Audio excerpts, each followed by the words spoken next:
Today we'll talk about how can you disable this sign or how you can do that on your Bluesky app. So you just follow this ways, then it's going to work with you. All you have to do in the first, you just go here above this sign, click on it. So then it's going to show for you a list like this here. So you just click on settings. Then it's going to take you to this list. It's going to show for you like this. You click here on content and media, just click on it here.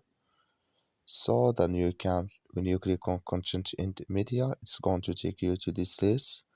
Click here on follow and feed preferences, just click on it. You come to this list here, come here to show code posts, click in this sign or this color. Like you see color, it's gone, that's mean show code posts disable with us now. That's all you have to do. Thank you for watching. Don't forget to support us by liking and subscribe.